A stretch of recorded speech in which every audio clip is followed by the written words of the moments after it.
work for developing next year's budget is already underway. Normally, the board passes a budget in its May meeting, and that's the budget, and we measure everything. It was already clear to us last spring, because of the financial crisis, because of the degree of uncertainty, because we knew that we wouldn't know where we were until the new class checked in and we had counted up how much financial aid we'd be spending. We couldn't do the budget, and so our approach this year with the board and the finance committee was that we presented scenarios to them just as many of you saw them and said, this is how we will react if these are among the things we will do if we have to face this degree of cut, because we had no certainty as where it was coming down. And I'll tell you that as recently as late July, and this was somewhat confusing, we thought we actually might have a surplus. But then suddenly things clarified in a very different direction. So this is just, and you may well want to go back to this or have Mark walk you through this. The left-hand column is I don't even know what the date of this is, but this was where we thought we were going to be putting a budget, and we've been doing adjustments to the baseline to wring various things out of this. This is our revenues. We didn't want to wring them out, but you can see on the revenue side that this jump of $3.5 million caused it there. The reason it's only 3.5 and not 4.2 is that we had already anticipated some of it in that number. We had seen some of this as likely on the basis of the applications, but we hadn't known where the roulette wheel would stop, so to speak. I would say on this one, don't be concerned about this, what appears to be great drop in revenue in auxiliary enterprises that basically is offset by the fact that we outsourced now the bookstore, and so it gets taken off our expense side. I want to show this. And so we made a number of adjustments you can see here of removing various things. Just as a for instance, how do we remove this debt service? This wouldn't you like to do that? It's like adjusting your mortgage. Yeah. Long story short, the largest part of the college's debt, and this is extremely good news, are fixed interest, very long-term, non-callable bonds that are due in the mid-30s. It is prudent to be setting money aside steadily so that when the balloon payment comes in the 2030s, we're ready to do it. However, we clearly have much more important things to do right now. And we take this route not because I know I won't be dealing with it in the 2030s, but because if you just look at it, the dollar amounts is that if we manage the institution well over the next 5-10 years, there's no question the college will be able to pay off that debt in the 2030s if it hasn't refinanced in advance. So that's just an example of something where it's not that bad to take a change like that.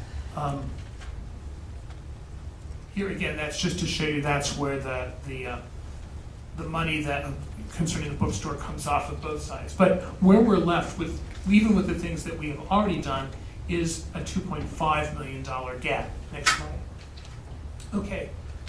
Again, this is sort of back to the scenario planning, and these are things that we're looking to.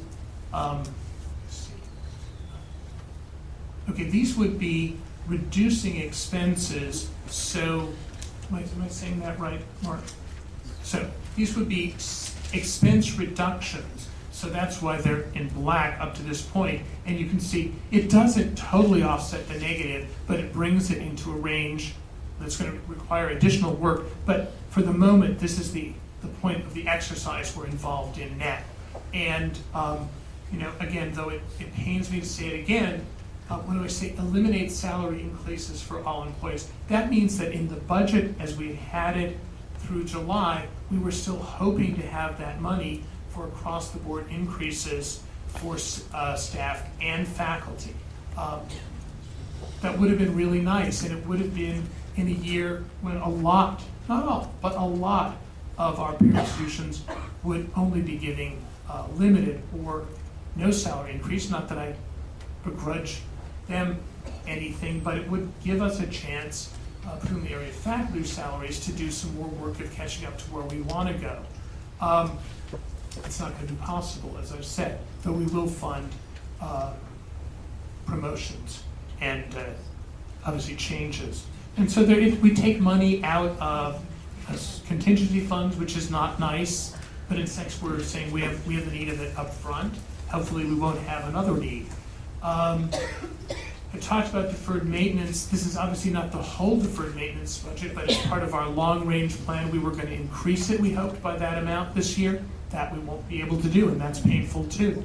Obviously, the most difficult one is the position reductions that we need to realize to the tune of nearly $1 million, just shy of $900,000.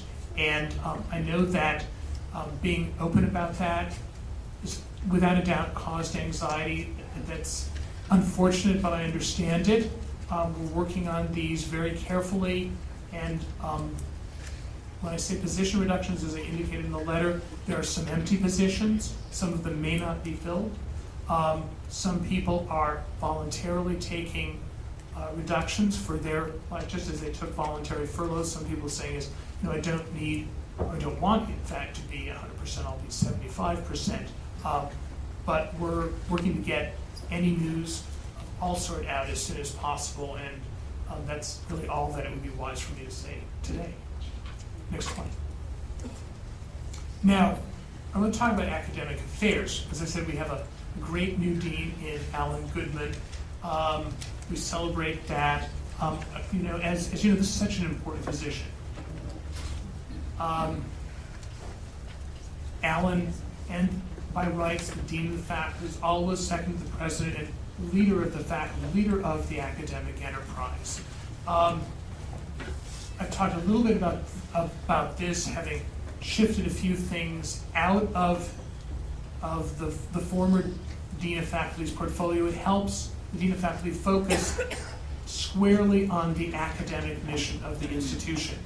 Obviously, we need the students to come in, and we're working on enrollment, but Aaron's portfolio, as I said, was way broad, and though it was an astonishment that an experienced dean, someone who'd been in it for years, could handle all those things, he couldn't attend to everything all the time, and I think he'd be the first to admit to that. So I hope to have made it possible for Alan to do more of what we need to have done with the faculty and with us all by focusing and making his portfolio absolutely strategic.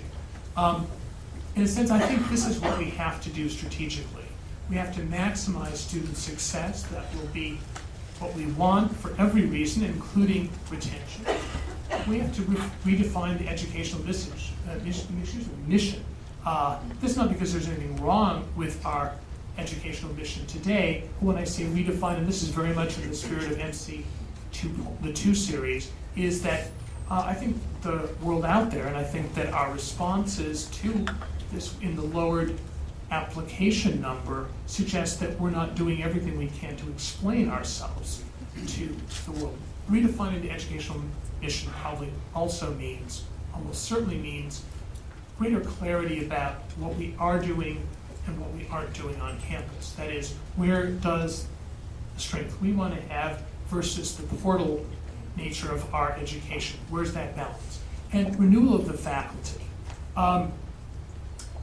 I don't know if that phrase sounds strange, but as I'll show you in a moment, these next few years are going to be, we anticipate, a time when more faculty will retire, certainly, than have retired in the history of the college.